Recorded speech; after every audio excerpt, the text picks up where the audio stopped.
സന്നിഹിതരായിരിക്കുന്ന ഷൺമുഖദാസ് മാഷ്, CR ദാസ് മാഷ്, കൃഷ്ണകുമാർ, സ്വാഗതം ആശംസിച്ച പ്രദീപ്, മറ്റ് പ്രിയ സുഹൃത്തുക്കളെ, ആശാനെ പറ്റി ആഴത്തിൽ പഠിച്ച വസന്തമാഷിനെ പോലെയുള്ള ആളുകളിലൂടെ ഇരിക്കുമ്പോഴാണ് ഞാൻ ഇത് ഉദ്ഘാടനം ചെയ്യുന്നത്. എൻ്റെ ഒരു വൈരുദ്ധ്യം അറിയാം. എങ്കിൽ പോലും ഈ വർഷം 2024 എന്ന് പറയുന്നത് കേരളത്തെ സംബന്ധിച്ചിടത്തോളം വളരെ പ്രധാനപ്പെട്ട വർഷമാണ്. 2-3 സംഭവങ്ങളുടെ ശതാബ്ദിയാണ് ഈ വർഷത്തിൽ തിരിഞ്ഞു നോക്കുമ്പോൾ കേരള ചരിത്രത്തിലെ പ്രധാനപ്പെട്ട 3 സംഭവങ്ങളുടെയെങ്കിലും 100 ആണ്ട് തികയുന്ന വർഷമാണ്. അതിലൊന്ന് നമ്മൾ ഈ പറയുന്ന ആശാന്റെ ചരമം ആണ്. 1924 മല്ലനയാറ്റിൽ വോട്ട് പറഞ്ഞ് ആശാൻ മരിക്കുന്നത്. ഏതാണ്ട് 2 മാസം കഴിഞ്ഞപ്പോൾ 2 പ്രധാനപ്പെട്ട സംഭവങ്ങൾ ഇവിടെ നടക്കുന്നുണ്ട്. ഒന്ന് വൈക്കം സത്യാഗ്രഹമാണ്. വഴി നടക്കാൻ വേണ്ടിയുള്ള സമരത്തിന് വേണ്ടി, അല്ലെങ്കിൽ വഴി നടക്കാൻ വേണ്ടിയുള്ള ആദ്യത്തെ വലിയ പ്രക്ഷോഭം നടക്കുന്നത് ആശാന്റെ ചരമത്തിന് ശേഷം 1-2 മാസം കഴിഞ്ഞിട്ടാണ്. ഏതാണ്ട് അതേ സമയത്ത് തന്നെയാണ് നമുക്കറിയാം, ഇപ്പം പലയിടത്തും അത് ആഘോഷിക്കുന്നുണ്ട്, സർവമത സമ്മേളനത്തിൻ്റെ നൂറ്റാണ്ടാണ്. എല്ലാ മതങ്ങളെയും അല്ലെങ്കിൽ എല്ലാ മതതത്വങ്ങളെയും ആധുനികമായി പരിചയപ്പെടുത്തുന്നതിന് വേണ്ടി ശ്രീനാരായണ ഗുരുവിൻ്റെ തന്നെ മുൻകൈയിൽ സംഘടിപ്പിച്ച ആ സർവമത സമ്മേളനത്തിനും 100 ആണ്ട് തികയാണ്. അങ്ങനെ 2-3 പ്രധാനപ്പെട്ട കേരളത്തിൻ്റെ ഭാവി നിർണയിച്ച 2-3 പ്രധാനപ്പെട്ട സംഭവങ്ങൾ നടന്നിട്ട് 100 വർഷമായി. ഈ 100 വർഷം കഴിഞ്ഞിട്ട് സാധാരണഗതിയിൽ ഇത്തരം സംഭവങ്ങളൊക്കെ തന്നെ ഒരു ചരിത്രത്തിൻ്റെ, ഇപ്പം ഒരു പാശ്ചാത്യ ചരിത്രമൊക്കെ എടുത്തു നോക്കുകയാണെങ്കിൽ കുറെ കൂടി നേർരേഖയിൽ നീങ്ങുന്നു എന്ന് നമ്മൾ വിചാരിക്കുന്ന, ഒരു കാലത്ത് നമ്മൾ വിചാരിച്ച ചരിത്ര സങ്കല്പമൊക്കെ എടുത്തു നോക്കുകയാണെങ്കിൽ ഇതൊക്കെ ഇങ്ങനെ ദഹിച്ച് നമ്മുടെ സംസ്കാരത്തിലും ചരിത്രത്തിലൊക്കെ ദഹിച്ച് അതിൻ്റെ ഭാഗമായിട്ട് തീർന്നിട്ടുണ്ടാവും. നമ്മളെ സംബന്ധിച്ചിടത്തോളം ഇതിന് എന്തൊക്കെയോ ദഹിക്കാതെ എപ്പോഴും നിൽക്കുന്നുണ്ട്. അതുകൊണ്ടാണ് നമുക്ക് ഇടയ്ക്കിടയ്ക്ക് തിരിഞ്ഞു നോക്കേണ്ടി വരുന്നത്. എന്തുകൊണ്ട് ഇവരൊക്കെ ചെയ്തത് എന്താണെന്ന് വീണ്ടും വീണ്ടും അറിയേണ്ടി വരുന്നത് എന്ന് പറഞ്ഞാൽ, ഒരർത്ഥത്തിൽ ഈ ആശാന്റെ ചരമശതാബ്ദി ആയാലും സർവമത സമ്മേളനത്തിന്റെ നൂറ്റാണ്ടായാലും അല്ലെങ്കിൽ വൈക്കം സത്യാഗ്രഹത്തിന്റെ 100 ആണ്ടുകൾ പിന്നിട്ടതായാലും നമ്മൾ തിരിഞ്ഞു നോക്കുന്നത് അതിനെ ആദരവോടെ അനുസ്മരിക്കാൻ മാത്രമല്ല, മറിച്ച് അവിടെ നിന്ന് ചില പാഠങ്ങൾ ഇപ്പോഴും നമ്മൾ ഉൾക്കൊള്ളാനുണ്ടെന്ന് പറയുന്ന ബോധ്യത്തിൽ നിന്നാണ്. അത് പ്രധാനപ്പെട്ട ഒരു കാര്യമായിട്ട് മനസ്സിലാക്കണം. നമ്മൾ അറിയേണ്ട ഒരു കാര്യം, ആശാൻ ഭരിക്കുമ്പോൾ എന്ന് പറഞ്ഞാൽ വളരെ പ്രധാനപ്പെട്ട കേരളത്തിലെ ഇന്നും നമുക്ക് ആധുനികം എന്ന് തോന്നിക്കുന്ന വലിയ കൃതികൾ എഴുതിയ മനുഷ്യൻ ഭരിക്കുമ്പോൾ ആ മനുഷ്യന് പെരുവഴി കൂടെ നടക്കാൻ പറ്റിയിരുന്നില്ല. അത് ഓർക്കണം. ആശാൻ മരിക്കുന്നത് വരെ ഒരു വൈക്കം ക്ഷേത്രത്തിന്റെ മുന്നിൽ കൂടെ നടക്കാൻ ആശാനായിട്ടില്ല.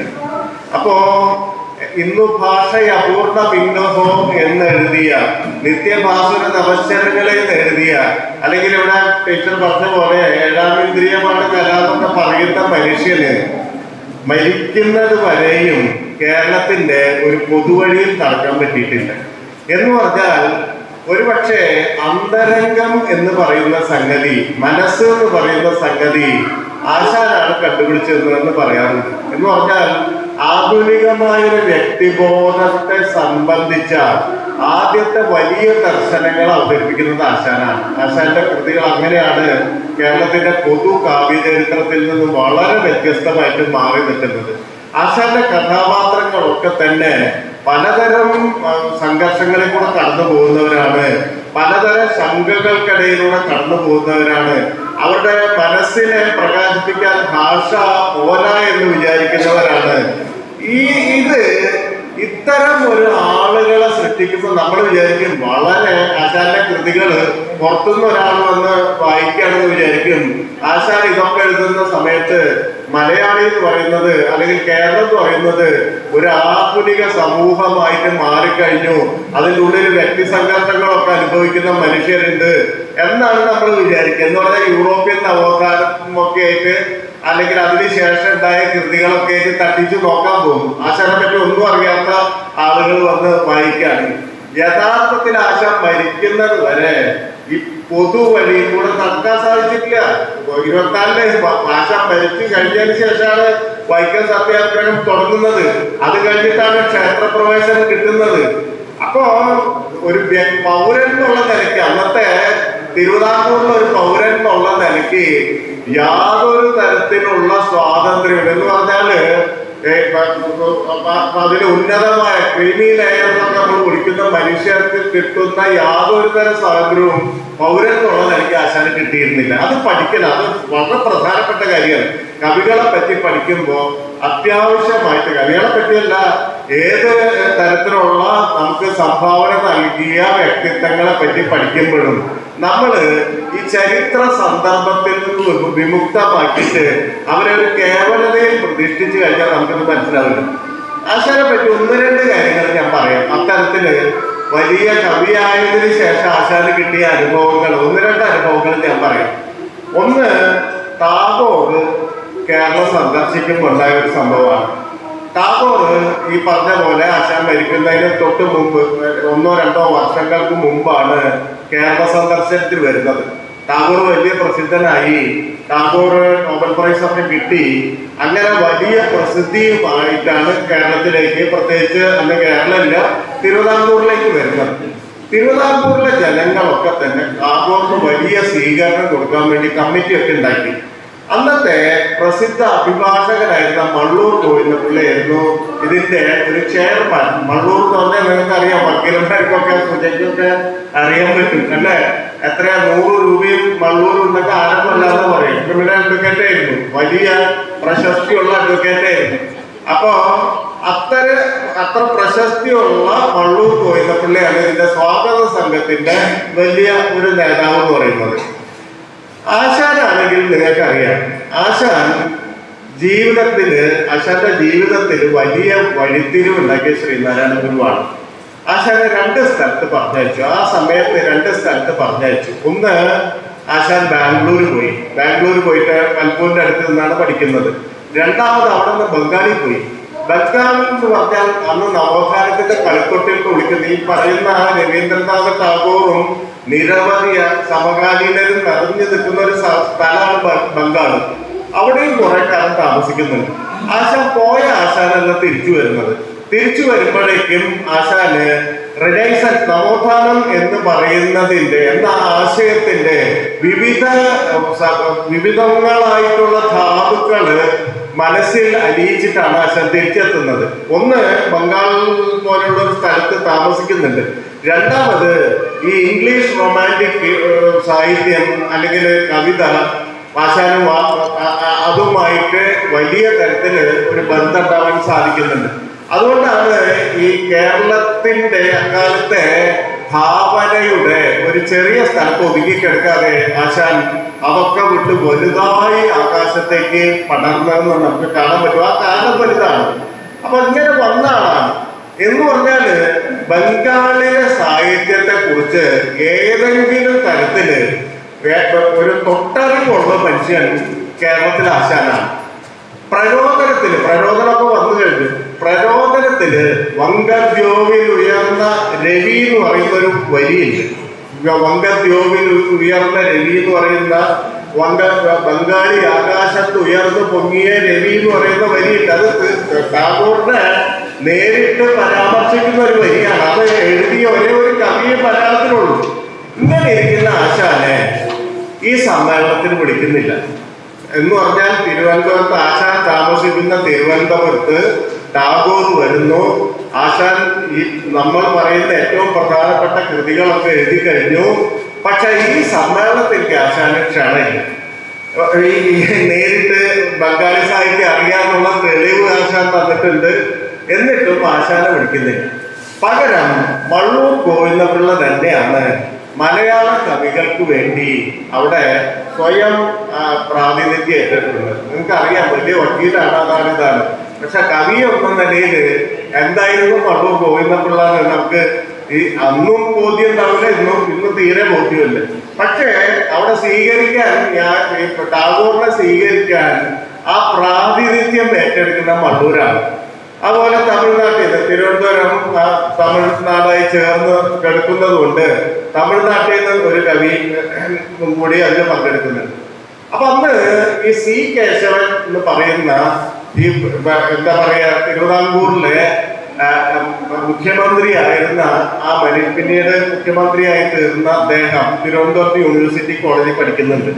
അപ്പൊ സി കേശവനൊക്കെ ഈ പിന്നോക്ക സമുദായത്തിന് വേണ്ടി ഉജ്ജ്വലമായിട്ട് പ്രവർത്തിച്ചുകൊണ്ടിരിക്കുന്ന കാലാണ്. എന്ന് പറഞ്ഞാല് ഈ തിരുവിതാംകൂറിന്റെ ജാതി സമവാക്യങ്ങൾക്ക് ജാതി ശ്രേണി മേലാള ജാതിക്കെതിരെ വലിയ രീതിയിൽ പ്രവർത്തിച്ചുകൊണ്ടിരിക്കുന്ന സമയമാണത്. അപ്പൊ ഇവര് കുട്ടികളാണ്, യൂണിവേഴ്സിറ്റി കോളേജിലാണ് പഠിക്കുന്നത്. സി കേശവൻ ഈ വാർത്ത കണ്ട ഉടൻ മള്ളൂരിനെ കാണാൻ പുറപ്പെടുകയാണ്. മള്ളൂരിനെ കണ്ട് പറയും, ആശാൻ ഇവിടെ ജീവിച്ചിരിക്കുമ്പോ ഈ ടാഗോർ ഇരിക്കുന്ന വേദിയിൽ അവിടെ ആശാൻ സന്നിഹിതനാവേണ്ടത് അത്യാവശ്യമാണ്. കാരണം ആശാൻ എന്ന് പറയുന്ന ഒരു കവിയാണ് യഥാർത്ഥത്തിൽ മലയാളത്തിന്റെ കാവ്യ ഭാവനയെ തന്നെ മാറ്റിമറിച്ചത്. അങ്ങനെ ഒരു മനുഷ്യൻ ജീവിച്ചിരിക്കുമ്പോൾ ക്ഷണിക്കാതിരിക്കുന്നത് അത് അക്ഷന്തവ്യമായ തെറ്റാണെന്നൊക്കെ ഈ കുട്ടികൾ ഇരുന്ന് മള്ളൂരിനെ ബോധ്യപ്പെടുത്തും. അപ്പൊ മള്ളൂരാണ് പന്തലിട്ടുകൊണ്ടിരിക്കുകയാണ്. ആശാൻ ഈ ടാഗോറിനെ സ്വീകരിക്കാനായി തിരുവനന്തപുരത്ത് ഒരു മൈതാനത്തിന് വലിയ പന്തലിടുകയാണ്. അവിടെ നിൽക്കുമ്പോഴാണ് ഈ കേശവന് കൂട്ടരും ചെന്ന് പറയുന്നത്. അപ്പോ 2 ദിവസമുള്ളൂ ഈ സമ്മേളനത്തിന്. ഇപ്പൊ കുട്ടികൾ നിർബന്ധിക്കുമ്പോ മള്ളൂര് പറയും, ശരി എന്നാ പിന്നെ ആശാൻ അങ്ങനെ ഒരു സംഗതി ആണെങ്കിൽ ആയിക്കോട്ടെ, ആശാനെ പറയാം. പക്ഷേ ഈ ടാഗോർ സംബന്ധിക്കുന്ന സമ്മേളനത്തില് ടാഗോർ സ്തുതികളാണ് വായിക്കുന്നത്, അല്ലെങ്കിൽ ടാഗോറിനെ മുൻനിർത്തിയുള്ള കവിതകളാണ് വായിക്കേണ്ടത്.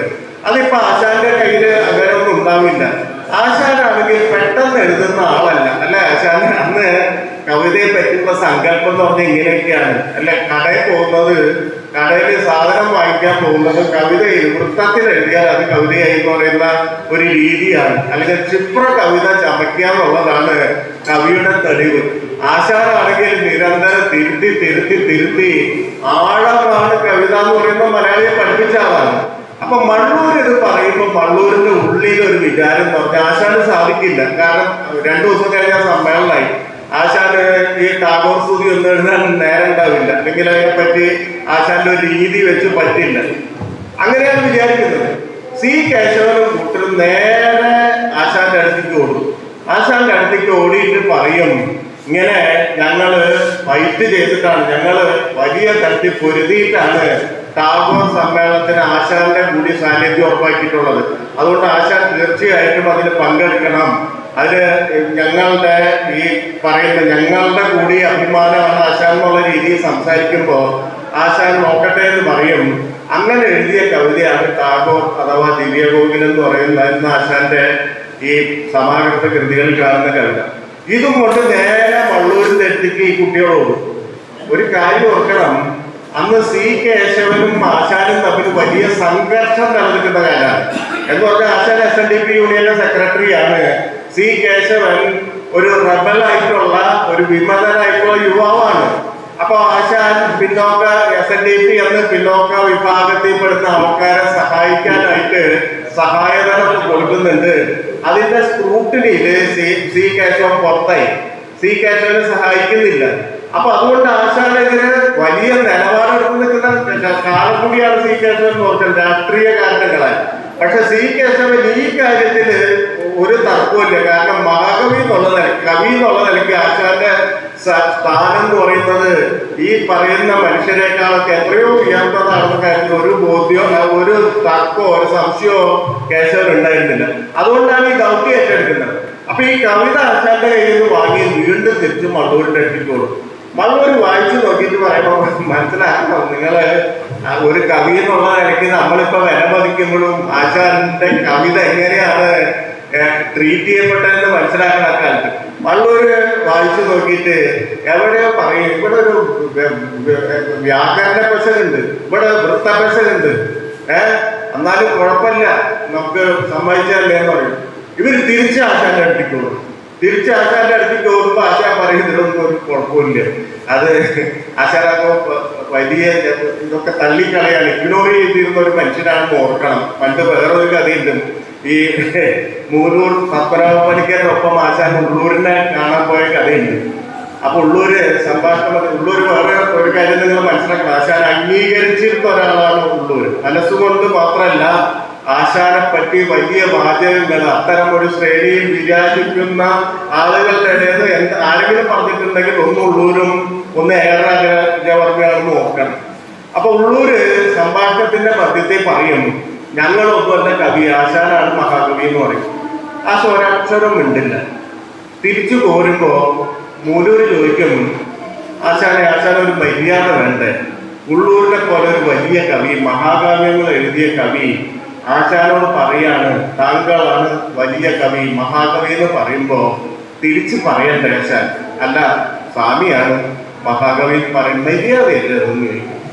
ആശാൻ പറയുന്നത്, സ്വാമി ഒരു സത്യം പറഞ്ഞു, ഞാൻ പ്രത്യേകിച്ചൊന്നും പറഞ്ഞില്ല എന്നാണ് പറയുന്നത്. അപ്പൊ ആശാന്റെ കവിതയെ കുറിച്ച് നല്ല ബോധ്യമുള്ളതുകൊണ്ട് ഈ മള്ളൂരിന്റെ വൃത്തപശവും വ്യാകരണ പശവും അവിടെ ഇരിക്കില്ല. അതുകൊണ്ട് തിരിച്ച് തള്ളുകയാണ് ചെയ്യുന്നത്. പിറ്റേ ദിവസം ഈ സമ്മേളനം തുടങ്ങിയപ്പോ ആശാൻ ഈ കവിത അവതരിപ്പിക്കുന്നത്, ആശാൻ വേദിയിൽ ഉണ്ടായിരുന്നു, പക്ഷെ കവിത അവതരിപ്പിക്കുന്നത് ദിവ്യമെങ്കിലും അഥവാ ടാഗോർ അവതരിപ്പിക്കുന്നത് സി കേശവനാണ്. ആ സി കേശവൻ പറയുന്നത്, സി കേശവന്റെ ആത്മകഥയിൽ എഴുതിയിട്ടുള്ളത്, ഇത് ടാഗോറിന്റെ ഏതൊക്കെയോ തരത്തിൽ മനസ്സിലാവുകയും പുഞ്ചിരി ചെയ്തു എന്നാണ് പറയുന്നത്. ഇത് കഴിഞ്ഞിട്ട് മള്ളൂരാണ് കവിത അവതരിപ്പിക്കുന്നത് എന്ന് പറഞ്ഞാൽ ആശാന്റെ കവിത തിരുത്തിയ ആളാണ്, അല്ലെ, തിരുത്താൻ ശ്രമിച്ച ആളാണ്, അല്ലെങ്കിൽ സ്വയം മലയാള കവിതയുടെ പ്രതിനിധിയായിട്ട് അവരോധിച്ച ആളാണ് അവിടെ കവിത എഴുതുന്നത്. ആ കവിത ഇങ്ങനെയായിരുന്നു: മംഗളത്തെ രവീന്ദ്ര ടാഗോർ കവീന്ദ്ര. ഇതാണ് ദിവ്യഗോകുലം വായിച്ചു നോക്കണം നിങ്ങൾ, അപ്പോഴാണ് ഇത് മനസ്സിലാക്കുക. മംഗളത്തെ രവീന്ദ്ര ടാഗോർ കവീന്ദ്ര എന്ന് പറഞ്ഞാൽ ആ സമയത്തുണ്ടായ ഏതോ ഒരു ഭജനപ്പാട്ടിന്റെ ഏതോ ഒരു സംഗീത എന്താ വളരെ പ്രസിദ്ധമായ ഒരു ഭജനപ്പാട്ടിന്റെ രീതിയിൽ പദങ്ങളും പെറുക്കി വെച്ച ഒരു ഭജനപ്പാട്ടാണ് പറയുന്നത്. സി കേശവൻ ഇത് എഴുതിയിട്ട് ഒരു വലിയ വാചകം പറയുന്നുണ്ട്.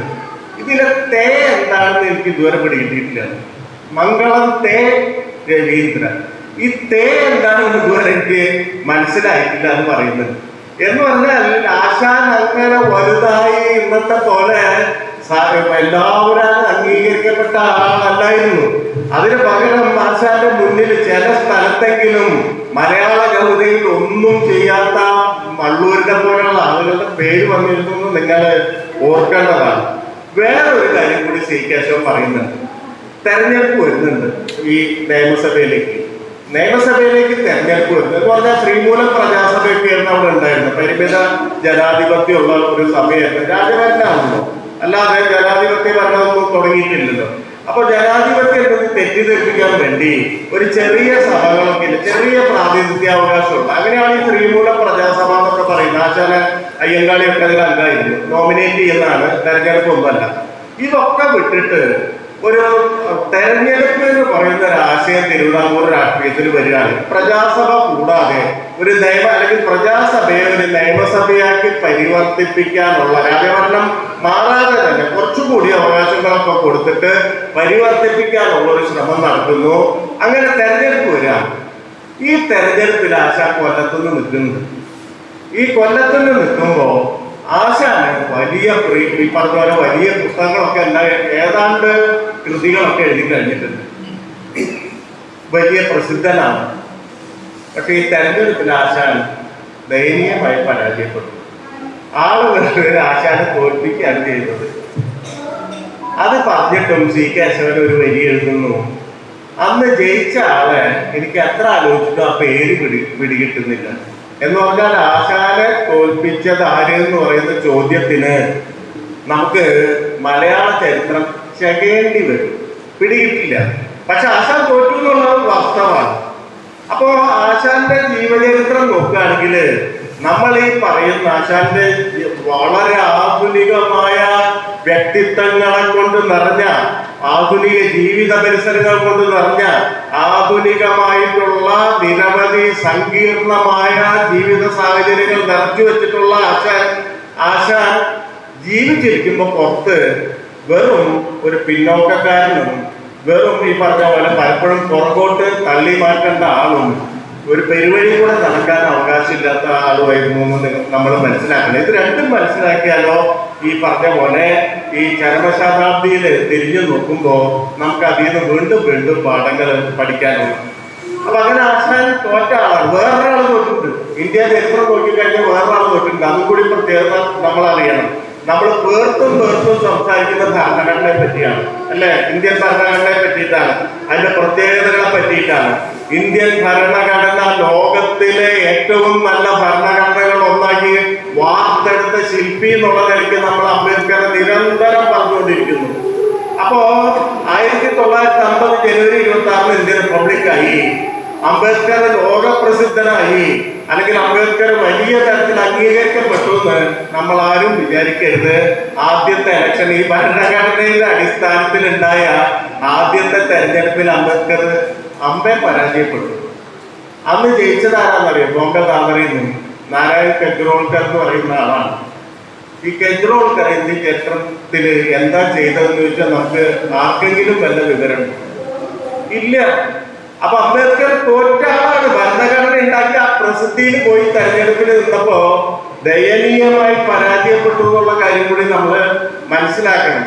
അപ്പൊ എന്ന് പറഞ്ഞാല് ഒരർത്ഥത്തിൽ തോറ്റ മനുഷ്യരായിരുന്നു ഇവരൊക്കെ. നമ്മൾ വിചാരിക്കും ഇവരൊക്കെ വലിയ വിജയിച്ച മനുഷ്യരാണ്, ഈ വിജയിച്ച അടുത്ത് നിന്നാണ് ഈ കവിതയൊക്കെ എഴുതാനുള്ള സ്വാതന്ത്ര്യം അവർക്ക് ഉണ്ടായത്, അല്ലെങ്കിൽ പരിപൂർണ സ്വാതന്ത്ര്യത്തിൽ നിന്നിട്ടാണ് ഈ കവിതകൾ എഴുതുന്നത്. ഒന്നുമല്ല, പുറത്ത് ഫൈറ്റ് ചെയ്യുന്നു, ഈ പറയുന്ന പുതിയ ഭാവന സൃഷ്ടിക്കുന്നു. ഈ രണ്ട് കാര്യങ്ങളും ഒരേപോലെ പ്രധാനപ്പെട്ടതാണെന്ന് നമ്മൾ മനസ്സിലാക്കണം. ഈ ഫൈറ്റിന്റെ കാര്യം പറയുകയാണെങ്കിൽ ഈ പറയുന്ന പുറത്ത് ചെയ്തിട്ടുള്ള സമരം എങ്ങനെയാണ് ആശാനിൽ പ്രതിഫലിച്ചു നോക്കിക്കഴിഞ്ഞാൽ പല കവിതകളും, ഒരുപക്ഷെ കവിതകളുടെ പ്രിമൈസ് നിശ്ചയിക്കുന്ന അതാണ്. എവിടെ നിന്നാണ് എന്റെ കവിത തുടങ്ങണമെന്ന് നിശ്ചയിക്കുന്നത്? ഈ പുറത്തെ സംഘർഷങ്ങളിൽ നിന്നാണ്. ആശാൻ കേരളത്തിലെ ആദ്യത്തെ സംഘടനയുടെ സെക്രട്ടറിയാണ്. അത് നിങ്ങൾക്കറിയാമല്ലോ. SNDP ആണ് ആദ്യത്തെ സംഘടന എന്ന് പറയുന്നത്. എന്ന് പറഞ്ഞാൽ അതുവരെ സംഘടന എന്ന് പറഞ്ഞാൽ ചെറിയ തോതിലുള്ള ഈ പറഞ്ഞ പോലെ എന്തെങ്കിലും ആവശ്യത്തിന് വേണ്ടിയിട്ടുള്ള ചില അസോസിയേഷൻ ഉണ്ടായി എന്നല്ലാതെ ഒരു പക്ഷേ കേരളത്തിൽ സാംസ്കാരിക രാഷ്ട്രീയം പറഞ്ഞ, സാമൂഹ്യ രാഷ്ട്രീയം പറഞ്ഞ ആദ്യത്തെ സംഘടന ഉണ്ടാവുന്നത് ശ്രീ നാരായണത്തിന്റെ മുൻകൈയിലാണ്. അതാണ് SNDP എന്ന് പറയുന്നത്. അതിന്റെ സെക്രട്ടറിയാണ്. എന്ന് പറഞ്ഞാൽ കേരളത്തിലെ ആദ്യത്തെ പൊതുപ്രവർത്തകനാണ് ആശാൻ. അതുവരെ പൊതുപ്രവർത്തകരില്ല. കേരളം മുഴുവൻ സഞ്ചരിക്കുക, അല്ലെങ്കിൽ പലയിടത്തും കിടന്നുറങ്ങുക ദിവസവും കേരളത്തിൽ ഉടനീളം. അല്ലാതെ സ്വന്തം വീട്ടിലല്ല ആശാൻ കിടന്നുറങ്ങിയിട്ടുള്ളത്. പല ഓഫീസുകളില്, പല സുഹൃത്തുക്കളുടെ വീട്ടില്, അങ്ങനെ കേരളത്തിൽ ഉടനീളം പൊതുപ്രവർത്തനം നടത്തിയ ആദ്യത്തെ ആളാണ് ആശാൻ. ഓർക്കണം, ഡോക്ടർ പൽപ്പുവാണ് പ്രസിഡന്റെങ്കിലും പൽപ്പൂരിന്റെ വലിയ ഉദ്യോഗം വഹിക്കുന്നതുകൊണ്ട് ആശാനാണ് ഈ പണി മുഴുവൻ ചെയ്തിരുന്നത്. അപ്പൊ ആശാന്റെ ജീവിതം നിങ്ങളൊന്ന് ആലോചിച്ച് നോക്കാം. ഒരർത്ഥത്തിൽ ആശാൻ കേരളം മുഴുവൻ സഞ്ചരിക്കുന്നു. ഒരു സ്ഥലത്ത് ആശാനെ പോലെയുള്ള ഒരാൾക്ക് കിട്ടേണ്ട എന്താ പറയാ യാതൊരു തരത്തിലുള്ള പൗരസ്വാതന്ത്ര്യം ജാതിയായതുകൊണ്ട്, പിന്നോക്ക ജാതി ആയതുകൊണ്ട് നിഷേധിക്കപ്പെടുന്നു. അതേസമയം കേരളത്തിന്റെ ഒരു വലിയ കേരളത്തിലെ ജനങ്ങൾക്ക് ഒരു മനസ്സ് സൃഷ്ടിച്ചു കൊടുക്കാന്ന് പറയുന്ന, ഈ ജാതിയെന്നും മതത്തിൽ നിന്നൊക്കെ അപ്പുറത്ത് ഒരു അന്തരംഗം ഉണ്ടാക്കി കൊടുക്കുക എന്ന് പറയുന്ന പണി കവിതയിലൂടെ നടത്തിക്കൊണ്ടിരിക്കുന്നു. ഇപ്പൊ അത്തരത്തിലുള്ള പ്രതിഭ എന്ന് പറയുന്നത് ചെറിയ കാര്യമല്ല. അത് മനസ്സിലാക്കിയാലേ നമുക്ക് ആശാന്റെ കവിത മനസ്സിലാക്കാൻ പറ്റുള്ളൂ. ആശാൻ എന്താണ് ചെയ്തതെന്ന് നമുക്കറിയാൻ പറ്റുള്ളൂ. ഷേക്സ്പിയറെ നമുക്കറിയാം. ഷേക്സ്പിയറൊക്കെ രാജഭരണത്തിന്റെ തണലിൽ ഇരുന്നിട്ടാണ് പണിയെടുക്കുന്നത്. രാജാവിന്റെ അംഗീകാരമുണ്ട്. അല്ലെങ്കിൽ ഒരു യൂറോപ്യൻ പ്രതിഭ എന്ന് പറഞ്ഞാൽ തട്ടിച്ചു നോക്കുമ്പോ അവർക്ക് അവരുടേതായിട്ടുള്ള പാട്രണേജ് കിട്ടുന്നുണ്ട്. ഇത് പാട്രണേജ് പുറത്ത് നിന്നിട്ടാണ് പ്രവർത്തിക്കുന്നത്. സാഹിത്യത്തിലുള്ള പേട്ടേജ് പുറത്തുമില്ല, എല്ലാവർക്കും സംഘർഷമാണ്. പക്ഷേ അതീവമായ ഒരു ആത്മബലം, ഇതിനൊക്കെ അതിജീവിക്കാവുന്ന ഒരു ആത്മബലം ആശാനുണ്ടായിരുന്നു. ആശാൻ എങ്ങനെയാണ് ഈ മുന്നിൽ പോയതെന്ന് ഒരു ചെറിയ ഉദാഹരണം കൂടി പറഞ്ഞിട്ട് ഞാൻ അവസാനിപ്പിക്കാം. ഇപ്പോ ചിന്താവിദ്യയായ ചണ്ടാല ഭിക്ഷുകിയിലെ ഏറ്റവും വലിയ പ്രശ്നം ജാതിയാണ്. ഈ ജാതി പ്രശ്നം ആ സമയത്ത് പുറത്ത് തിരിച്ചറിഞ്ഞിട്ടുണ്ട്. ചണ്ടാല ഭിക്ഷുകി എഴുതുന്ന സമയത്ത് ശ്രീനാരായണ ഗുരു അയ്യങ്കാളിയൊക്കെ പ്രവർത്തിച്ചു തുടങ്ങിയിട്ടുണ്ട്. കേരളത്തില് വിദ്യാഭ്യാസം ജാതിയിൽ താഴ്ന്നത് കൊണ്ട് വിദ്യ നിഷേധിക്കുന്നു എന്നതിനെതിരെ വലിയ പടപൊരുതൽ നടക്കുന്നുണ്ട്. അയ്യങ്കാളിയുടെയും അല്ലെങ്കിൽ മറ്റ് സംഘടനകളുടെ നേതൃത്വത്തിൽ വലിയ വിദ്യാലയ പ്രവേശനത്തിന് വേണ്ടിയുള്ള വലിയ സംഘർഷങ്ങൾ നടക്കുന്നുണ്ട്. ഇതൊക്കെ നടന്നുകൊണ്ടിരിക്കുന്നുണ്ട്. അപ്പോഴാണ് ഈ ചണ്ടാല ഭിക്ഷുകി പോലെയുള്ള കവിത എഴുതുന്നത്. എന്ന് പറഞ്ഞാൽ ബുദ്ധന്റെ ഒരു കഥ പിടിച്ചു വരുന്നതാണ്. അപ്പൊ ഈ ബുദ്ധന്റെ കഥ എന്തുകൊണ്ട് ബുദ്ധൻ എന്ന് പറയുന്ന ക്വസ്റ്റ്യൻ ഉണ്ട്. എന്തുകൊണ്ട് ബുദ്ധൻ എന്ന് പറഞ്ഞാൽ നമുക്കറിയാം, ചരിത്രപരമായിട്ട് ജാതിയെ ഏറ്റവും ആദ്യം എതിർത്ത ഒരാൾ ബുദ്ധനാണ്. ചരിത്രപരമായിട്ട് ജാതി എന്ന് പറയുന്നത് ഇല്ലാന്ന് മറ്റൊരു തരത്തില് ആദ്യമായി ഇന്ത്യ ചരിത്രത്തിൽ പറയുന്ന ബുദ്ധനാണ്. അപ്പൊ ആ ചരിത്രവുമായിട്ട് ഈ തന്റെ തിരുവിതാംകൂറിന്റെ അവസ്ഥയെ വലിയ തരത്തിൽ പ്രമേയപരമായിട്ട് ബന്ധിപ്പിക്കാൻ ആശാന് കഴിയുന്നുണ്ട്. അത് വലിയ കാര്യമാണ്, മനസ്സിലാക്കണമെങ്കിൽ ഈ ബുദ്ധനെ അതിന് എത്രയോ കഴിഞ്ഞിട്ടാണ് അംബേദ്കർ ബുദ്ധിസ്റ്റിലേക്ക് പോകുന്നതെന്ന് മനസ്സിലാക്കണം. എന്ന് പറഞ്ഞാൽ ബുദ്ധന്റെ രാഷ്ട്രീയ പ്രസക്തി മനസ്സിലാക്കിയിട്ട് അംബേദ്കർ അവിടേക്ക് പോകുന്നത് ഈ കൃതി എഴുതി എത്രയോ കഴിഞ്ഞിട്ടാണ്. അല്ലെങ്കിൽ കാഞ്ചാരിളയ ഗോഡ്സെ പൊളിറ്റിക്കൽ ഫിലോസഫർ ബുദ്ധനെ നിർവചിക്കുന്നത് ഒരു രാഷ്ട്രീയ തത്വശാസ്ത്രജ്ഞനായ രാഷ്ട്രീയ ദാർശനികനായ ദൈവം കാഞ്ചാരിളയ ബുദ്ധനെ നിർവചിക്കുന്നത് എത്രയോ കഴിഞ്ഞാണ്. ആശാൻ അത് തന്റെ കൃതികളിൽ കൂടെ പൊളിറ്റിക്കൽ ഫിലോസഫർ എന്ന് പറയുന്ന ഒരാശയത്തെ ആ ബുദ്ധനെ ആ നിലയിൽ കൂട്ടിക്കൊണ്ടുവന്നു നിങ്ങൾ കാണാൻ കഴിയും. അപ്പൊ ചണ്ടാല ഭിക്ഷുവിലെ ഏറ്റവും പ്രധാനപ്പെട്ട പ്രശ്നം എന്ന് പറഞ്ഞാൽ ജാതിയാണ്. നിങ്ങൾക്കറിയാം, ഈ ജാതിയെ പറ്റിയുള്ള അല്ലെങ്കിൽ ജാതിക്കെതിരെയുള്ള ഇന്ത്യൻ ലിറ്ററേച്ചർ, ഇന്ത്യയിൽ വന്നിട്ടുള്ള ആ സമയത്ത് വന്നിട്ടുള്ള സാഹിത്യം മുഴുവൻ വായിച്ചു നോക്കിക്കഴിഞ്ഞാൽ ഒരു തരത്തിലുള്ള പാട്രണേജ് തരുന്ന ലിറ്ററേച്ചറാണ്. എന്ന് പറഞ്ഞാല് ഈ മേൽജാതിയിൽ വന്നിട്ടുള്ള അല്ലെങ്കിൽ ജാതിയെ ഒരു തിന്മയായി കാണുന്നത് മുകളിലുള്ള മനുഷ്യരാണ്, മുകളിൽ വിദ്യാഭ്യാസം കിട്ടിയ മനുഷ്യരാണ്. മിക്കവാറും സമൂഹത്തിൽ ഇപ്പൊ മഹാത്മാ പൂനെ പോലെയുള്ള ആളുകളുടെ വ്യത്യാസമുണ്ട്. ഇപ്പൊ ബംഗാൾ നവോത്ഥാനം മുഴുവൻ നോക്കിക്കഴിഞ്ഞാല് ജാതിക്കെതിരെ പറയുന്നത് മുഴുവൻ ആദ്യം ഇംഗ്ലീഷ് എഡ്യൂക്കേഷൻ കിട്ടിയ സവർണ വിഭാഗത്തിൽപ്പെട്ട ആളുകളാണ്. എന്ന് പറഞ്ഞാല് അവർക്കാണ് തിരിച്ചറിവ് ഉണ്ടാവുന്നത്, അല്ലെങ്കിൽ അവർ വിദ്യാഭ്യാസം കൊണ്ട് അവർക്കൊരു വെളിച്ചം ഉണ്ടാവുന്നു. അവർക്കിത് താഴേക്ക് കൊണ്ടുവരാൻ പറ്റാത്ത അവസ്ഥയാണ് ഉണ്ടാവുന്നത് പലപ്പോഴും. എന്തിന്? അനന്തമൂർത്തി ഈ ഭാരതീപുരം എഴുതുന്നത് എത്രയോ കാലം കഴിഞ്ഞിട്ടാണ്, നമ്മുടെ ഈ നവോത്ഥാനമൊക്കെ കഴിഞ്ഞിട്ടാണ്. ഭാരതീപുരത്തിന്റെ അവസാനം നിങ്ങൾക്ക് ഓർമ്മയുണ്ടാവും. ഈ ജഗന്നാഥൻ ഈ സാളഗ്രാമം എടുത്തിട്ട് കയ്യിൽ കൊടുക്കുമ്പോ ഈ ദളിതം വായിക്കുന്നില്ല പേടിച്ചിട്ട്. കാരണം വലിയ വിപ്ലവമാണ് നടത്തുന്നതെന്ന് നമ്മൾ വിചാരിക്കുന്നു, ഈ ഉയർന്ന നിലയിലുള്ള ജഗന്നാഥൻ വിചാരിക്കുന്നു. പക്ഷേ ഈ ജാതി ഏത് ആഴത്തിലാണ് ദളിതരിൽ ആൾക്ക് ഇറങ്ങിയിരിക്കുന്നത്, ഏറ്റവും താഴേക്കുള്ള മനുഷ്യരിൽ അത് ഇന്റേണലൈസ് ചെയ്യുന്നതെന്നുള്ള ആ ഇത് തിരിച്ചറിയാൻ ജഗന്നാഥന് കഴിയുന്നില്ല. അതുകൊണ്ടാണ് ഈ ജഗന്നാഥന്റെ വിപ്ലവം ഒരു തരത്തില് ബലാത്കാരമായിട്ട് തീരുന്നത്, നിർബന്ധമായിട്ട് തീരുന്നത്. ചെറുകാടിന്റെ ആത്മകഥയിലുണ്ട്, ജീവിതപാതയിൽ ഒരു ഭാഗം നിങ്ങൾക്ക് ഓർമ്മയുണ്ടാവും. അതായത് ചെറുകാടിന് ദളിതരെ അമ്പലത്തിൽ കൊണ്ടുപോകണം, അങ്ങനെ വിപ്ലവം നടത്തണം. ചെറുകാട് ഒരാൾ ഏർപ്പാട് ചെയ്യുന്നു, ഒരു ദളിതനെ പല കാര്യങ്ങളൊക്കെ പറഞ്ഞിട്ട് ഏർപ്പാട് ചെയ്യുന്നു. ആ ദിവസമാകുമ്പോ ഇയാൾ പേടിച്ചോടുകയാണ്. അമ്പലത്തിൽ പോയ തല പൊട്ടിത്തെറിക്കുന്ന ഇവരെല്ലാം എന്റെയാണ്. കാരണം അത്രയും ഇന്റർനൈസ് ചെയ്ത് ഇത് ആന്തരികവൽക്കരിച്ചിട്ടുള്ള മനുഷ്യനാണ്. അയാളെ ഒരു അറവുമാലിനെ കൊണ്ടുപോകുന്ന പോലെ ബലം പ്രയോഗിച്ച് കെട്ടിയിട്ടിട്ടാണ് ഈ അമ്പലത്തിനുള്ളിൽ പ്രവേശിക്കുന്നത്. എന്ന് പറഞ്ഞാൽ ഈ ജാതിക്കെതിരെയുള്ള പോരാട്ടം എന്ന് പറയുന്നത് മറ്റ് പോരാട്ടങ്ങളെ പോലെ അതിന് വലിയ തരത്തിലുള്ള സങ്കീർണത ഉണ്ട്. അതുകൊണ്ടാണ് നിങ്ങൾ ചണ്ടാല ഭിക്ഷുകി വായിക്കുമ്പോ ആദ്യം ജാതി പറയുന്നത് ആരാന്ന് നോക്കണം. ആരാ ജാതി പറയുന്നത്? ആദ്യം മോളിലുള്ള ആളല്ല, താഴെയുള്ള ആളാണ്. ആ സ്ത്രീയാണ് പറയുന്നത്. ചണ്ടാല ബാലികയാണ് ചോദിക്കുന്നത്, അല്ലലാലിന്ന് ജാതി മറന്നു പോകുന്നത്. അല്ലാതെ മോളിലുള്ള ആള് നീ ജാതിയിൽ താഴ്ന്ന ആയതുകൊണ്ട് ഞാൻ നിന്റെ കയ്യിൽ നിന്ന് വെള്ളം വാങ്ങിക്കില്ല എന്നാണ് പറയുന്നത്. അങ്ങനെയല്ല പറയുന്നത്. പകരം ഇവരെന്താ പറയുന്നത്? നിങ്ങൾക്ക് ഭ്രാന്തായോ? നിങ്ങൾക്ക് ജാതി മറന്നുവോ? നിങ്ങൾക്ക് വിശപ്പും താപം വന്നപ്പോ ജാതി മറന്നുവോ ചോദിക്കുന്നത് ആരാ? അടിത്തട്ടിലുള്ള ആളാണ്. അത് വളരെ ശ്രദ്ധാപൂർവം മനസ്സിലാക്കണം. മാത്രല്ല, സ്വയം പരിചയപ്പെടുത്തുന്നത് എങ്ങനെയാ സ്ത്രീ? അത് പ്രധാനപ്പെട്ട കാര്യമായിട്ട് മനസ്സിലാക്കണം.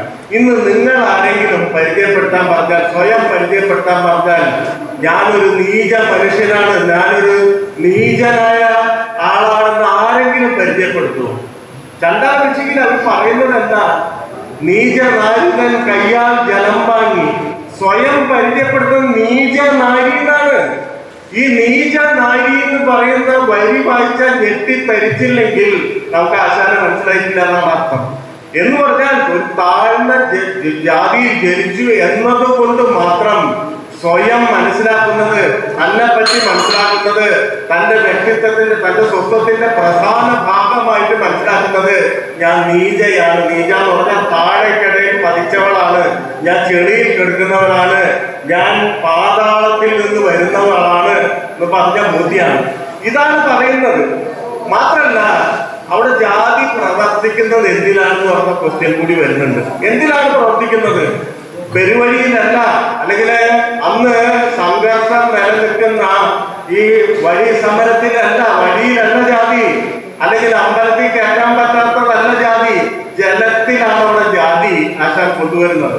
മനുഷ്യന്റെ അത്യന്താപേക്ഷിതമായ റിസോഴ്സ് വിളിക്കാവുന്ന ആ ജലത്തിൽ ജാതി കൊണ്ടുവരുന്നുണ്ട്. എന്ന് പറഞ്ഞാൽ മനുഷ്യരുടെ ജാതി എന്ന് പറയുന്നത് മനുഷ്യരുടെ പ്രശ്നമല്ല, അത് റിസോഴ്സസിന്റെ പ്രശ്നമാണ്, റിസോഴ്സസിന്റെ ഉപയോഗത്തിന്റെ പ്രശ്നമാണ്, റിസോഴ്സസിന് മേലുള്ള അവകാശത്തിന്റെ പ്രശ്നമാണ്. അത് നമ്മളിന്ന് കോമൺസ് വിളിക്കുന്നത്, നമ്മൾ കോമൺസ് എന്നൊക്കെ പറയുന്ന പദാവലി ഉണ്ടായിട്ട്, വെള്ളവും വായും ഇതൊക്കെ പൊതുവാണ്. ഇംഗ്ലീഷിൽ അതിനെ കോമൺസ് എന്ന് പറയുന്ന പ്രത്യേക സംഖ്യ തന്നെ ഉണ്ടായിട്ട്, ഈ കോമൺസ് അല്ലാതിരുന്നു. കോമൺസ് ജാതി ഘടനയുടെ അതിന്റെ ഏറ്റവും പ്രധാനപ്പെട്ട അസറ്റുകളായിരുന്നു എന്നുള്ള കാര്യമാണ് ആശാൻ ഓർമ്മിപ്പിക്കുന്നത്, ആ കവിതയിൽ ഓർമ്മിപ്പിക്കുന്നത്. അത് വലിയ കാര്യമായിട്ട് മനസ്സിലാക്കണം. നിങ്ങൾ ഇന്ത്യ ചരിത്രത്തിലേക്ക് പോകുമ്പോഴേ അത് മനസ്സിലാവുള്ളൂ. ഇത് നമുക്കറിയാം, ചണ്ടാല ഋഷി എഴുതുന്നത് 22-ലോ 23-ലോ ഒക്കെയാണ്, 1922-ലോ 23-ലോ ഒക്കെയാണ് ആശാൻ അത് പൂർത്തിയായി പ്രസിദ്ധീകരിക്കുന്നതെന്ന് പറഞ്ഞ് 100 വർഷമായി. ഇന്ത്യ ചരിത്രം പരിശോധിക്കുകയാണെങ്കിൽ ഇതിന് സമാനമായ ഒരു സംഭവം മഹാരാഷ്ട്രയിൽ നടന്നതായിട്ട് കാണും. ഇതേപോലെ എന്ന് പറഞ്ഞാൽ ആശാന്റെ കവിതയുടെ ആദ്യ ഭാഗം പോലെ. അത് മഹാട് എന്ന് പറയുന്ന സ്ഥലത്താണ്. നമ്മൾ ഈ കൊങ്കൺ റെയിൽവേ വഴി സഞ്ചരിച്ചപ്പോഴും കാണാവുന്ന ഒരു ജില്ലയാണ് രത്നഗിരി ജില്ലയിലെ മഹാട് എന്ന് പറയുന്ന സ്ഥലം. ഈ മഹാട് മുനിസിപ്പാലിറ്റിയിൽ ഏതാണ്ട് ഈ ചണ്ടാല ഭിക്ഷുകിക്ക് സമാനമായ ഒരു സംഭവം നടക്കണ്ടായി. എന്ന് പറഞ്ഞാൽ മഹാടിൽ ഒരു വലിയ തടാകമുണ്ട്, വലിയ ഒരു ജലസമ്പന്നുണ്ട്, ചൗദാർ തടാകം എന്നാണ് അതിനെ വിളിക്കുക. ഈ ചൗദാർ തടാകത്തില് ഇപ്പൊ മഹാട് മുനിസിപ്പാലിറ്റി ആണ്, ഒരു ചെറിയ പട്ടണമാണ്. അതിൽ ബഹുഭൂരിപക്ഷം മനുഷ്യര് ദളിതരാണ്. പക്ഷെ ഈ ദളിതർക്ക് ഈ തടാകത്തിൽ നിന്ന് വെള്ളം എടുക്കാൻ പറ്റില്ല. ബാക്കി ആളുകൾക്ക് ഈ വെള്ളം ഉപയോഗിക്കാൻ പറ്റുള്ളൂ. അതുകൊണ്ട് നിറയെ മഴ കിട്ടുന്ന സ്ഥലമായിട്ടും ഇങ്ങനെ നിറഞ്ഞു കിടക്കുന്ന ഒരു ജനസംഭരണി ഉണ്ടായിട്ടും ദളിതരെ സംബന്ധിച്ചിടത്തോളം അവിടെ എന്നും വേനൽക്കാലാണ്, എന്നും വരൾച്ചയാണ്. അതാണ് സാമൂഹ്യ എന്താ പറയാ ദുരന്തം എന്ന് പറയുന്നത്. ഈ പ്രകൃതി ദുരന്തമല്ല, അവർ മഹാടിലെ കാലാവസ്ഥ എന്ത് തന്നെയായാലും ദളിതർക്ക് എന്നും വരൾച്ചയാണ്, ദളിതർക്ക് എന്നും വേനലാണ്. കാരണം വെള്ളമില്ല. അപ്പോ ബ്രിട്ടീഷുകാർ ഈ 1857 ആദ്യത്തെ സമരമൊക്കെ കഴിഞ്ഞപ്പോ, ആദ്യത്തെ സ്വാതന്ത്ര്യ സമരമൊക്കെ കഴിഞ്ഞപ്പോ ബ്രിട്ടീഷുകാർ കുറച്ചൊന്ന് പേടിച്ചു, അത് അടിച്ചമർത്താൻ സാധിച്ചു. പക്ഷെ ബ്രിട്ടീഷുകാർക്ക് മനസ്സിലായി, ഇന്ത്യ പോലുള്ള ഒരു വലിയ രാജ്യത്തെ ഇങ്ങനെ ഞങ്ങളുടെ പോലീസിനെയും പട്ടാളത്തിനെയും കൊണ്ട് മാത്രം പേടിപ്പിച്ചിട്ട് എക്കാലവും ഭരിക്കാനാവില്ല. അതുകൊണ്ട് ചെറിയ തരത്തിലുള്ള ചില സ്വാതന്ത്ര്യങ്ങൾ ഈ പറയുന്ന ഇന്ത്യക്കാർക്ക് കൊടുക്കുന്നുണ്ട്. ഉദാഹരണമായിട്ട് ചില കൗൺസിലുകൾ, ചിലപ്പം തദ്ദേശ സ്വയംഭരണ സ്ഥാപനങ്ങൾക്കൊക്കെ പറയുന്ന പോലെ ചില നാമമാത്ര അവകാശമുള്ള ചില കൗൺസിലുകളിലൊക്കെ മത്സരിക്കാനും അത് രൂപീകരിക്കാനൊക്കെ ഇന്ത്യക്കാർക്ക് അവസരം കൊടുത്തു. അങ്ങനെ മഹാഡില് ആദ്യം മത്സരിച്ച് ജയിക്കുന്നത് പ്രോഗ്രസീവ് എന്ന് വിളിക്കാവുന്ന ആൾക്കാരാണ്. ഇവര് കൗൺസിൽ ഉണ്ടാക്കി ഇവര് ആദ്യം ഒരു നിയമം കൊണ്ടുവന്നു. ആദ്യം ജയിച്ച് അധികാരത്തിൽ കയറിയതല്ലേ. അപ്പോ മാത്രല്ല ആ കാലത്തെ ഒരു പുരോഗമന ആശയം അവരിൽ പ്രവർത്തിക്കുന്നത് കൊണ്ട് ഇവരാദ്യം തന്നെ ഒരു സംഗതി ഉണ്ടാക്കി. ഈ ചൗദാർ തടാകം എല്ലാവർക്കുമായി തുറന്നു കൊടുത്തു. ദളിതർക്ക് അവിടുന്ന് വെള്ളം എടുക്കാൻ തുടങ്ങി. പക്ഷേ ഇത് നടക്കുന്ന 25-ലാണ്. 1927 ഒരു മനുഷ്യനും അവിടുന്ന് വെള്ളം എടുക്കുന്നില്ല. ഒരു ദളിതരും അവിടെ പോയി വെള്ളം എടുക്കുന്നില്ല. ഒരു സവർണരും വിളിച്ചു കേട്ടിട്ട് നിങ്ങൾക്ക് നിയമം വന്നിട്ടുണ്ട്, അവിടുന്ന് വെള്ളം എടുത്തുന്ന ഒരു സവർണനെ ക്ഷണിക്കുന്നുമില്ല. ഇങ്ങനെ ഇരിക്കുമ്പോഴാണ് അംബേദ്കർ അമേരിക്കയിൽ നിന്ന് വരുന്നത്, പഠിപ്പ് കഴിഞ്ഞ് വരുന്നത്. അംബേദ്കർ തന്റെ ആദ്യത്തെ വലിയ സമരം നയിക്കുന്നത് മഹാഡിലാണ്. അതാണ് മഹാഡ് സത്യാഗ്രഹം എന്ന് പറയുന്നത്. അംബേദ്കറുടെ ബഹിഷ്കൃത ഹിതകാരിണി സഭ എന്ന് പറയുന്ന സംഘം ഇത് ഏറ്റെടുത്തു. ഇത് ഏറ്റെടുക്കാന്ന് പറഞ്ഞാൽ നിയമമൊക്കെ ഉണ്ട്.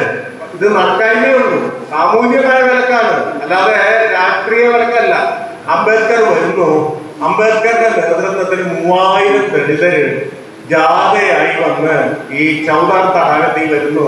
അംബേദ്കർ തന്റെ ഈ കൈക്കുമ്പൽ കൊണ്ട് വെള്ളം എടുത്ത് കുടിക്കുന്നു. ഇതാണ് മഹാൻ സമരം. 1927 മാർച്ച് 21-നാണ് ഇത് നടക്കുന്നത്. അതുകൊണ്ടാണ് ഇപ്പോഴും മാർച്ച് 21 ആണ് ദളിതരുടെ സ്വാതന്ത്ര്യ സമരമാണെന്ന് പലരും പറയുന്നത്. ഇങ്ങനെ വെള്ളം കുടിച്ചിട്ടാണ് സമരം ഒരു ഘട്ടത്തിലെത്തുന്നത്. പിറ്റേ ദിവസം റിയാക്ഷൻ ഉണ്ടായി. പിറ്റേ ദിവസം തിരിച്ചടി ഉണ്ടായി. അവിടുത്തെ ബ്രാഹ്മണർ 1000 കുടങ്ങളായിട്ട് ഈ ചൗദാർ തടാകത്തിലേക്ക് മാർച്ച് ചെയ്തു. ദളിതരിറങ്ങി അത് എന്താ പറയാ, അത് തടാകം മ്ലേച്ഛമാക്കിയതിനെതിരെ കുടം കൊണ്ട് കോരിക്കളഞ്ഞ് പൂജ ചെയ്ത് അത് വീണ്ടും വിശുദ്ധാക്കി. മാത്രല്ല കോടതിയിൽ പോയിട്ട് സ്റ്റേയും വാങ്ങി. എന്ന് പറഞ്ഞാൽ ഒരു തീരുമാനം ഉണ്ടാകുന്നവരെ ഇവിടേക്ക് മാർച്ച് പാടില്ല എന്നൊക്കെ ഉള്ള സ്റ്റേ വാങ്ങി. അംബേദ്കർ ആ സമരത്തിലാണ് വലിയ തരത്തിലുള്ള മാറ്റങ്ങൾ. ദളിത് സ്ത്രീകളോട്, മുട്ടുവരെ മുൻകൊടുത്തിരുന്ന ദളിത് സ്ത്രീകളോട് സാരി ഉടുക്കാൻ ആവശ്യപ്പെടുന്നത് ആ സമരത്തിലാണ്. നിങ്ങൾക്ക് നിങ്ങളുടെ ഒരു യൂണിഫോം എന്ന് പറഞ്ഞ് ഈ ജാതി ശ്രേണിയിൽ മുകളിൽ നിൽക്കുന്ന ആൾക്കാരെ അടിച്ചേൽപ്പിക്കുന്ന വസ്ത്രം ധരിക്കേണ്ട യാതൊരു ബാധ്യതയില്ല എന്നുള്ള പ്രസംഗം നടത്തുന്നത്. എല്ലാവരോടും സാരി ഉടുക്കാൻ ആഹ്വാനം ചെയ്യുന്നത് ആ സമരത്തിൽ വെച്ചിട്ടാണ്. അപ്പോ പിറ്റേ ദിവസം ഒന്നും പ്രൊട്ടസ്റ്റ് ചെയ്യാൻ നിർത്തിയില്ല. പോകാൻ പറ്റില്ല, പോലീസ് പിടിക്കും. അപ്പോഴാണ് അംബേദ്കർ ആലോചിച്ചത് ചൗദാർ തടാകത്തിന്റെ പ്രശ്നമല്ല, ഇത് വെള്ളത്തിന്റെ പ്രശ്നമല്ല, ഈ വെള്ളം ഞങ്ങൾ തൊട്ട് അശുദ്ധാവുന്നതിന്റെ പ്രശ്നമല്ല, ഇത് ജാതിയുടെ പ്രശ്നമാണ്. അതുകൊണ്ട് തടാകമല്ല കൈയടക്കേണ്ടത്, അതിന് പകരം ഈ ജാതി നിലനിർത്തുന്ന ആ പുസ്തകമാണ് കത്തിച്ചു കളയേണ്ടത്. അങ്ങനെയാണ് മനുസ്മൃതി കത്തിക്കുന്ന കലാപത്തിലേക്ക് പോകുന്നത്. മനുസ്മൃതി കത്തിക്കുന്ന സമരത്തിലേക്കൊക്കെ അംബേദ്കർ പോകുന്നത് അവിടെയാണ്. ഇതൊക്കെ കഴിഞ്ഞിട്ട് ഈ കാര്യത്തിൽ ഒരു തീർപ്പുണ്ടാവുന്ന 1937-ലാണ്. 25-ല് തടാകത്തിൽ നിന്ന് വെള്ളം കുടിച്ചോളം പറഞ്ഞു. 27 വരെ ആരും അനങ്ങുന്നില്ല. 27 അംബേദ്കർ സമരം നടത്തുന്നു, വീണ്ടും സ്റ്റേ വാങ്ങുന്നു. 37-ലാണ് ചൗദാർ തടാകത്തിൽ ഒരു ദളിതൻ ഇറങ്ങി വെള്ളം കുടിക്കുന്നത് നിങ്ങൾ ആലോചിക്കണം. എന്ന് പറഞ്ഞാൽ അത്ര വലിയ സമരം അവിടെ നടന്നു. ഇനി ഈ സംഭവത്തിനെ പറ്റി കവിത ഉണ്ടാവുന്നത് 1970-ലാണ്. 37 ഈ വെള്ളം ഒക്കെ കുടിച്ച് ആ സമയത്തൊന്നും ഇതൊരു പ്രധാനപ്പെട്ട, അല്ലെങ്കിൽ ഇതിന്റെ ഈ സംഭവം, ഈ വലിയ ജാതി വിരുദ്ധ സമരം ഉണ്ടാക്കിയ ഒരു വലിയ തരത്തിലുള്ള ഉത്സാഹം കവിതയിൽ പ്രതിഫലിക്കുന്ന 1970-ലാണ്. 70-കളിൽ ദളിത് പോയട്രി എന്ന് പറയുന്ന വലിയ കവിതാ പ്രസ്ഥാനങ്ങൾ ഗുജറാത്തിയിലും മറാത്തിയിലും വരികയുണ്ടായി. അപ്പൊ ഗുജറാത്തിയില് ജോസഫ് മക്വാൻ എന്ന് പറയുന്ന ദളിത് കവി, അതുപോലെ തന്നെ മഹാരാഷ്ട്രയിലെ അർജുൻ ദാംഗ്ലെ എന്ന് പറയുന്ന കവി, അവരെഴുതുമ്പോഴാണ് ഇത് കവിതയിൽ കയറി പറ്റുന്നത്. ഈ സമരം, വെള്ളത്തിന് വേണ്ടിയുള്ള, റിസോഴ്സിന് വേണ്ടിയുള്ള സമരം കയറി പറ്റുന്നത്. ജോസഫ് മക്വാൻ എഴുതി, നീ ഒരു കുമ്പിൾ വെള്ളമേ കുടിച്ചോളൂ, ഞങ്ങൾ അനേകായിരം വർഷങ്ങളുടെ അടിമർദ്ദത്തിന്റെ കടൽ താണ്ടി നീ ഒരു കുമ്പിൾ വെള്ളം കുടിക്കുന്നുള്ളൂ സമരത്തിൽ. പക്ഷെ ആ കുടിച്ച വെള്ളം ഞങ്ങളെ തടഞ്ഞു നിർത്തിയിരുന്ന വലിയ സാഗരം, ജാതിയുടേതായിട്ടുള്ള സാഗരം താണ്ടാൻ ഞങ്ങളെ പ്രാപ്തരാക്കി എന്നുള്ള അർത്ഥത്തിൽ എഴുതുന്നുണ്ട്. അർജുൻ ഠാക്കളെയും ഇതിനെ സംബന്ധിച്ച കവിത എഴുതുന്നുണ്ട്. അപ്പൊ ഇതൊക്കെ 70കളിലാണ് ഇന്ത്യൻ കവിതാ ശരീരത്തിൽ പ്രത്യക്ഷപ്പെടുന്നത്. ഇത്തരത്തിലുള്ള ജാതി റിസോഴ്സിന് എന്ത് ചെയ്യുന്നു എന്നൊക്കെ ഉള്ളത് ഇന്ത്യയുടെ കവിതാ ശരീരത്തിൽ പ്രത്യക്ഷപ്പെടുന്നത് കാണാൻ നിങ്ങൾ 70 വരെ സഞ്ചരിക്കേണ്ടി വരും. അല്ലെങ്കിൽ ദളിത് പോയട്രി എന്ന് പറഞ്ഞൊരു സംഗതി വരുമ്പോഴാണ് ഇത്തരത്തിലുള്ള സംഭവങ്ങൾ മുഴുവൻ കവിതയിൽ കാര്യം പറ്റുന്നത്. ഇത് നമ്മുടെ അവിടെ 1923 എഴുതി. അപ്പൊ ആശാന്റെ ഒരു ക്രാന്തദർശിത്വം നിങ്ങളൊന്ന് ആലോചിച്ചു. അല്ലെങ്കിൽ അയ്യങ്കാളി പഞ്ചമിയെ പിടിച്ച് സ്കൂളിൽ കൊണ്ടുപോകുന്നു എന്ന് പറയുന്നത് ഇന്ത്യയിൽ സംഭവിക്കുന്നത്, നമ്മുടെ പാൻ ഇന്ത്യയിൽ സംഭവിക്കുന്നത് വളരെ വളരെ വർഷങ്ങൾക്ക് ശേഷമാണ്. എന്ന് പറഞ്ഞാൽ ഒരു ഇന്ത്യൻ കവിതാ ശരീരം നോക്കുകയാണെങ്കിൽ ആശാൻ ചെയ്തത്, അതിൽ സംഭവിക്കുന്നത് വളരെ വളരെ വർഷങ്ങൾക്ക് ശേഷമാണ്. ആശാൻ കൊണ്ടുവരുന്ന ആധുനികത പ്രതിഫലിക്കുന്നത് പലപ്പോഴും ഹിന്ദി കവിതയൊക്കെ നോക്കുകയാണെങ്കിൽ ഏതാണ്ട് 50-60 കാലഘട്ടത്തിലാണ്. എന്ന് പറഞ്ഞാൽ വ്യക്തി എന്ന് പറയുന്ന ഒരു ആശയം പ്രധാനമായിട്ട്, അല്ലെങ്കിൽ വ്യക്തി എന്ന് പറയുന്ന അന്തരംഗമുള്ള ഒരാൾ എന്ന് പറഞ്ഞാൽ പുതിയ കാലത്തോട് തൻ്റെതായ രീതിയിൽ പ്രതികരിക്കാൻ കെൽപ്പുള്ള ഒരു സ്ത്രീ, ഒരു പുരുഷൻ എന്നൊക്കെ പറയുന്ന ആശയം ഇന്ത്യൻ കവിതാ ശരീരത്തിൽ വരുന്നത് വളരെ വളരെ വൈകിയാണെന്ന് നമ്മൾ ഓർക്കണം. ഇങ്ങനെ നോക്കിയാൽ ഒരുപാട് കാര്യങ്ങൾ പറയാനുണ്ടാവും. ഞാൻ ഇത്തരം ചില കാര്യങ്ങൾ എന്ന് പറഞ്ഞാൽ ആശാനെ തിരിച്ചറിയുക എന്ന് പറഞ്ഞാൽ, ആശാന്റെ യഥാർത്ഥ അർത്ഥത്തിൽ മനസ്സിലാക്കുക എന്ന് പറഞ്ഞാൽ, നമ്മളുടെ ഒരു കാലത്തെ മനുഷ്യര് കണ്ടിരുന്ന സ്വപ്നം എന്തായിരുന്നു, ആ സ്വപ്നം അവരെങ്ങനെ ഭാവനയിലും രാഷ്ട്രീയ രംഗത്തും സാമൂഹിക രംഗത്തും സാംസ്കാരിക രംഗത്തും ഭൗതിക രംഗത്തും എങ്ങനെ നിക്ഷേപിച്ചു എന്നുള്ളത് നമുക്ക് മനസ്സിലാവും. ആ ഊർജം എവിടെ പോയി എന്ന് പറയുന്ന ക്വസ്റ്റ്യൻ നമ്മൾ അഭിമുഖീകരിക്കണം. സാധാരണ കവിതയുടെ തുടർച്ച എന്നൊക്കെ പറഞ്ഞിട്ട് സാധാരണ പറയുന്ന വെച്ചാല് ആശാൻ എഴുതിയ പോലെ ഇക്കാലത്ത് എഴുതിയാൽ ആശാന്റെ പിന്തുടർച്ചാവകാശിയായി നോക്കിയുള്ള അർത്ഥത്തിലുള്ള ലക്ഷണങ്ങളെ നമുക്കറിയുള്ളൂ. മറിച്ച് ഒരു ഊർജമാണ് നമ്മൾ പകുത്തെടുക്കേണ്ടത്. ഓരോ കാലത്തിനും അതിൻ്റെതായിട്ടുള്ള പല രീതികളും വരും. പല സൗന്ദര്യശാസ്ത്രത്തില് പല സങ്കല്പങ്ങൾ വരും, സാംസ്കാരിക മേഖലയിൽ പല മാറ്റങ്ങൾ വരും, സാമൂഹ്യ നോട്ടങ്ങൾ മാറും, പ്രയോറിറ്റീസ് മാറും. ഇതിനനുസരിച്ചൊക്കെ കവിത മാറും. അപ്പൊ കവിത പാസ്റ്റിനോട് ചെയ്യേണ്ടത് എന്തെന്ന് പറയുന്ന ഒരു ചോദ്യം കൂടി ഇവിടെ നമ്മൾ നോക്കണം. അത് പാസ്റ്റിനോട് ചെയ്യേണ്ടത് ആ ഊർജം സ്വീകരിക്കാനുള്ള പണിയാണ്. എന്ന് പറഞ്ഞാൽ രൂപമല്ല പാരമ്പര്യം എന്ന് പറയുന്നത് നമ്മൾ മനസ്സിലാക്കണം. അതിൻ്റെ ഒരു ദർശനത്തിന്റെ ഊർജമാണ് യഥാർത്ഥത്തിൽ പാരമ്പര്യം എന്ന കാര്യം മനസ്സിലാക്കണം.